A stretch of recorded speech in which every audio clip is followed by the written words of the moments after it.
Salut à tous, bienvenue dans ce tout nouveau numéro de One Shot sur Script.fr. Heureux de vous reparler cinéma et de discuter de l'une des adaptations les plus attendues depuis des années, The Dark Tower, la tour sombre en français.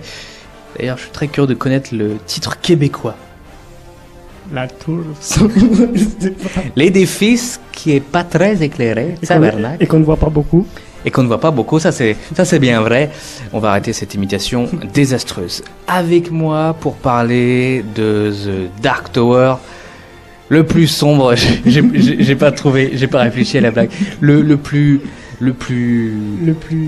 monolithique. Le plus monolithique des chroniqueurs de Script.fr, c'est Adrien, comment va ? Très bien. Vous connaissez la question traditionnelle de cette émission, attendions-nous The Dark Tower ? Adrien ? Sachant que ça allait être une nouvelle adaptation d'un roman de Stephen King, j'attendais avec impatience parce qu'il y a eu du très bon comme du très mauvais. Donc juste pour la curiosité, je l'attendais et pour le casting.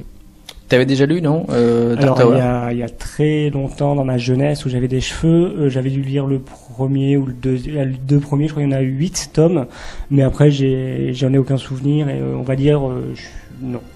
Je suis pas un très grand fan de King, et d'ailleurs je crois que j'ai rien lu en roman de Stephen King, je m'excuse, je pense que beaucoup de gens vont se dire mais ce gars manque de culture, manque de culture, c'est incroyable.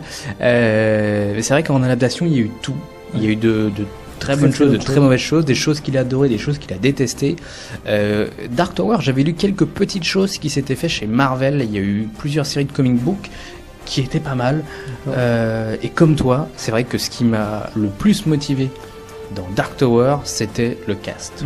Idris Elba, Matthew McConaughey, voilà, c'était un duo de choc. Ouais, un duo de choc qui donnait franchement envie. Alors, on ressort de ce film qui dure 1h35, 1h32, ouais. Voilà. Très très court. Très court, que je pourrais résumer justement comme un résumé d'une série télé, en fait, d'une saison d'une série télé.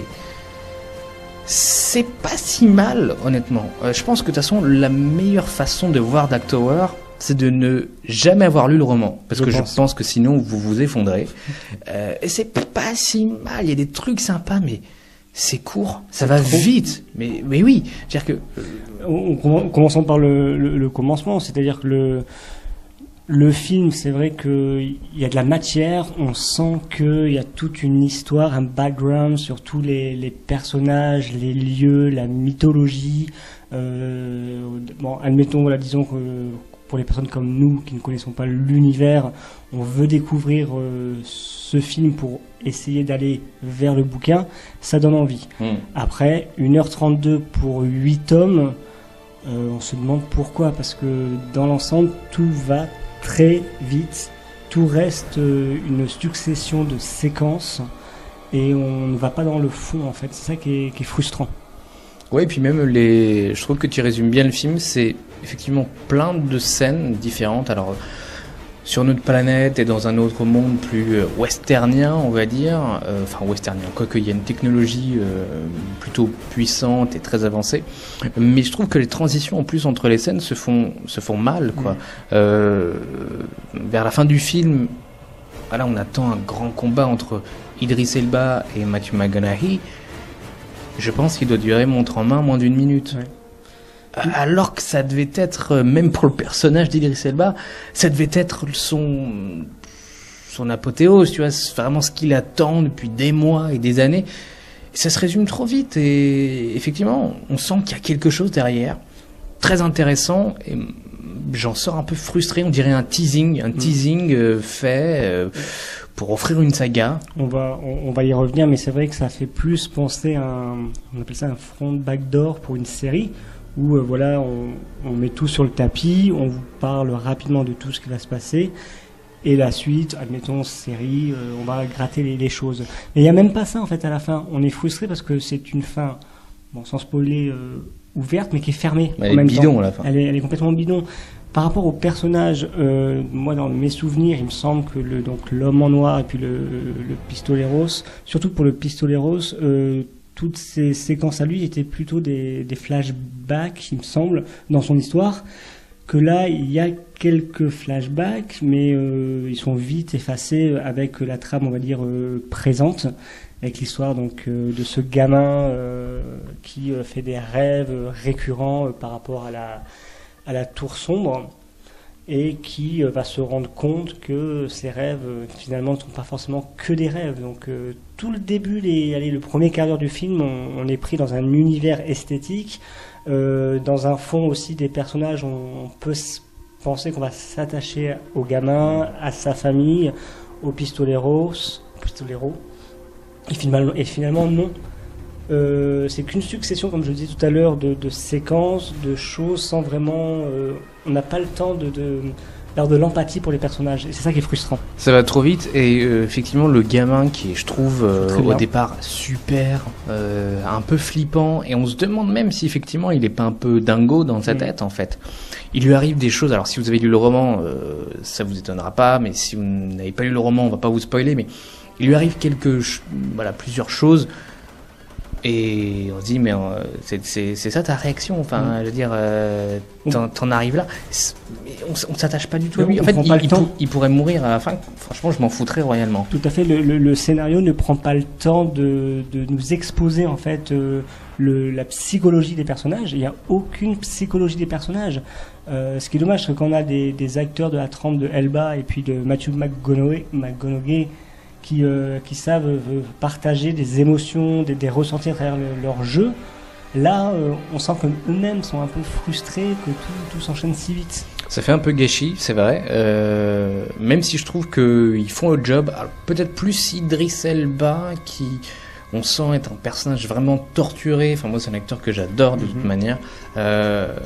McConaughey, il joue peut-être un peu plus la caricature du méchant, mais ça fait plaisir aussi de le voir dans un rôle de méchant. Et d'un autre côté, ça me fait un peu de peine parce que lui qui désire depuis des années vouloir tourner dans une grande franchise avec des suites, etc., bah là encore une fois, c'est mal barré, quoi. Mais c'est vrai que lorsque on parle donc de la tour sombre, de tous ces bouquins, de l'univers de King, on s'attendrait plus à admettons une trilogie, et ça m'a fait beaucoup penser un peu à Peter Jackson. Je pense que Peter Jackson aurait pu faire une trilogie ou une quadralogie de ces films, parce que tout l'univers, on va dire dans le monde, la Terre 2, Terre 3, je sais pas comment on peut appeler ça, est tellement riche, visuellement riche de personnages, que on aimerait vraiment avoir pris le temps d'aller dans l'univers de l'homme en noir, plus comprendre un peu les gens qui gravitent autour de lui.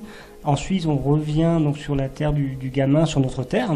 Et là, pareil, on n'y reste qu'un instant. Tout n'est qu'instant, en fait. C'est cet enchaînement qui est frustrant, qui est énervant.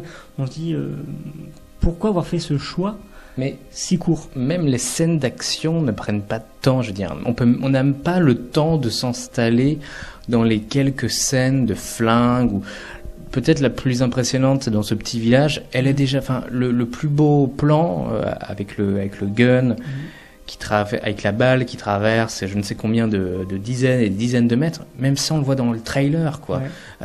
C'est super frustrant. Il y avait tellement de choses à construire, et je comprends pas, parce qu'en plus c'est un projet, Dark Tower, c'est un projet qui a parcouru plein de studios, plein de réalisateurs. Ron Howard fut d'une époque devait le réaliser. J'ai été très étonné qu'ils soient encore producteurs du film. Comme je te le disais tout à l'heure, je serais très curieux de connaître l'avis de King. C'est un résumé en 1h30, c'est même pas un résumé en 2h40, tu vois. C'est en 1h30, un résumé de plusieurs histoires avec une fin où on se dit, ben, ok, effectivement, ça semble un peu une fin ouverte, mais en fait, bah, j'ai pu ni m'attacher au personnage, ni à l'univers. Il n'y a pas assez de choses qui me teasent, et bah, en fait, j'irai pas voir la suite. C'est ce que j'allais dire, parce qu'il y a été question il est toujours question d'un projet de série. Une fois qu'on a vu, on peut dire, on va aller voir ce film pour avoir les bases. Mais finalement, la série, j'ai pas envie d'aller la regarder, parce que les personnages, ils m'ont pas plus attaché que ça, et puis j'ai tout vu sans rien voir. Ben, en fait, les bases, c'est ce que je t'ai demandé. Du coup, les bases, c'est quoi? C'est juste de savoir qu'Idris Elba est un gars qui sait manier le flingue, et qu'il y a une grande menace qui a parcouru peut-être des siècles. Enfin, Finalement, en fait, peut-être que Dark Tower en film est un pilote de série télé, mais t'as envie de dire, vous avez gâché l'équivalent d'une saison en un film. Et du coup, bah franchement, j'aurais préféré voir ces 1h30 déployés pas en 22 épisodes, ça aurait peut-être été de trop, mais en 10 épisodes, par exemple, une série HBO de qualité. Parce que visuellement, il y a plein de choses à faire, le désert, les technologies. Même je trouve que c'est filmé d'une manière très en plus ouais, il y a ce mélange qui en plus ne fonctionne vraiment jamais à Hollywood, c'est-à-dire que vous avez un peu de western, vous avez un peu de technologique, vous avez de l'urbain, ça me fait penser un peu à Cowboys and Aliens, à Jonah Hex, enfin voilà, tout ce qui est western en plus, Hollywood ne sait que ça ne marche pas et je sais pas, ça il aurait pu y avoir un petit côté Matrix, tu vois, dans les combats, le combat de fin. Il y a un peu, on y pense forcément. Côté X-Men, même. Ne serait déjà la tour sombre. Qui, quoi, pourquoi, qu'est-ce que c'est que cette tour? On la voit quasiment pas. On la voit pas, alors que c'est quand même le cœur même des romans et du film. C'est le titre du film. On l'aperçoit, mais c'est tout. C'est ça qui est... Bon, ça, c'est dans les points, on va dire, négatifs. Il y a quand même quelques point positif que pour ma part je vais ressortir, c'est bon, le gamin, le cast en général, le gamin vraiment très intéressant, il joue bien, il a une bonne tête, on aurait pu avoir de l'empathie pour lui et s'attacher. Les références aussi à Shining, alors à différents films différents romans à la base de King. On peut spoiler un peu. Allons-y. Il y a Shining, tu l'as vu, il y a Christine.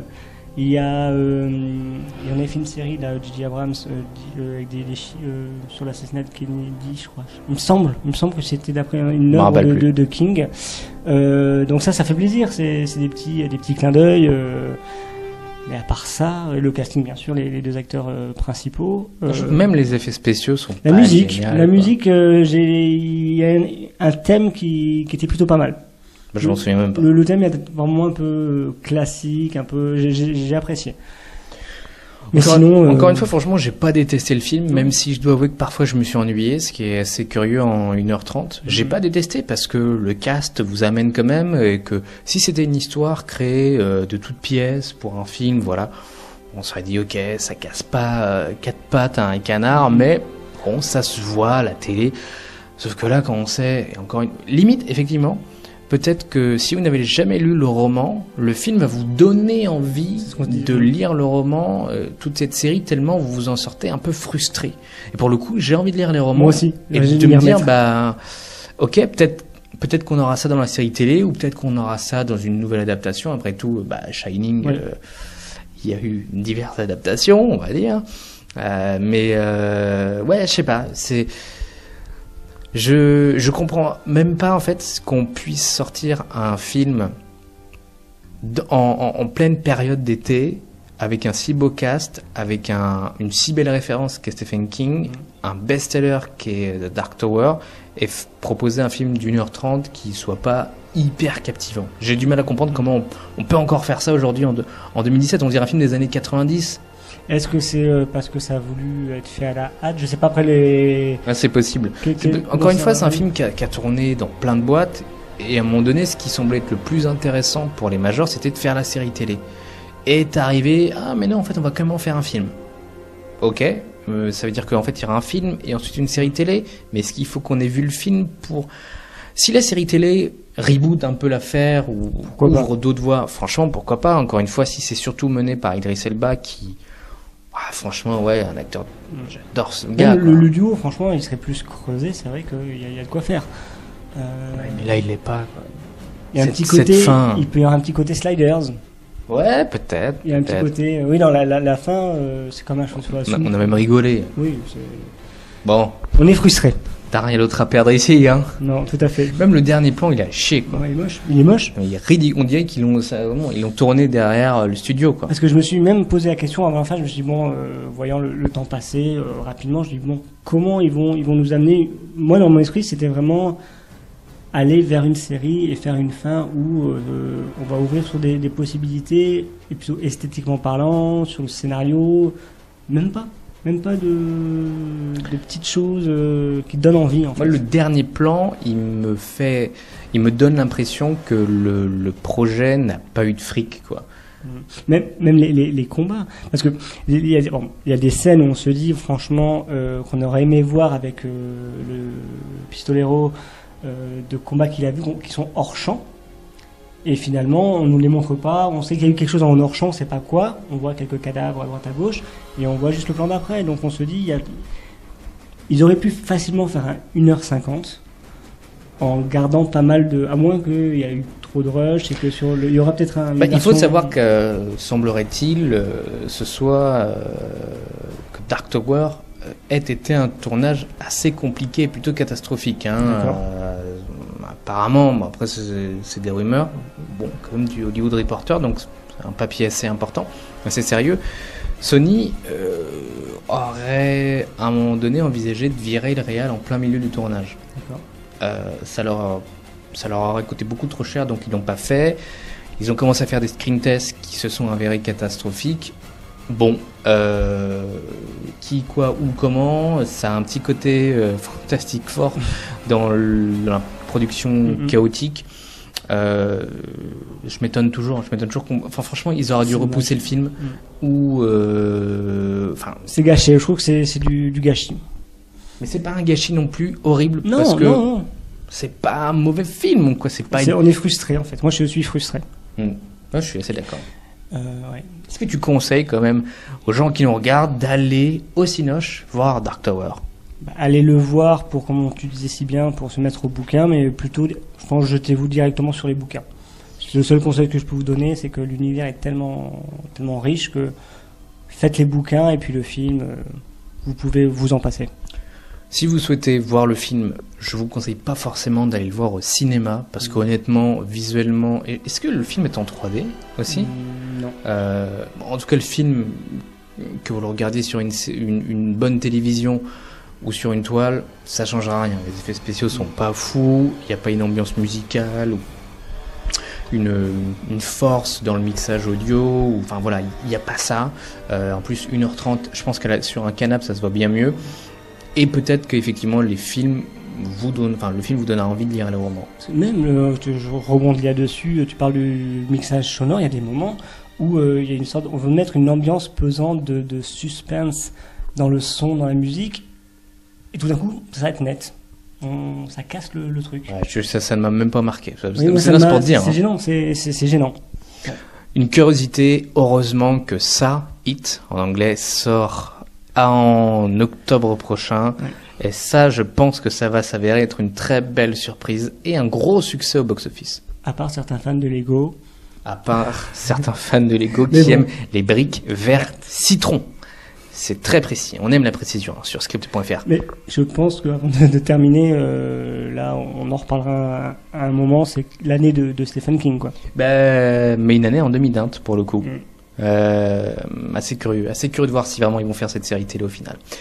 Merci à toi, Adrien, d'avoir participé à cette émission. Merci à vous d'avoir regardé notre vidéo. N'hésitez pas à vous abonner à notre page YouTube, à liker notre page Facebook, et si vous avez aimé la vidéo ou même le film, n'hésitez pas aussi à poster un petit commentaire, à mettre un beau pouce bleu. On se retrouve pour une prochaine émission. Ce sera peut-être un trio, allez savoir, puisque nous allons découvrir d'ici quelques heures maintenant Annabelle 2. Et oui, un film d'horreur. Avant It. Oui, non, je voulais faire la blague, mais non, ça marche pas en fait. Vous aurez remarqué qu'à chaque fin d'émission, Adrien fait des blagues assez douteuses. À très bientôt, ciao.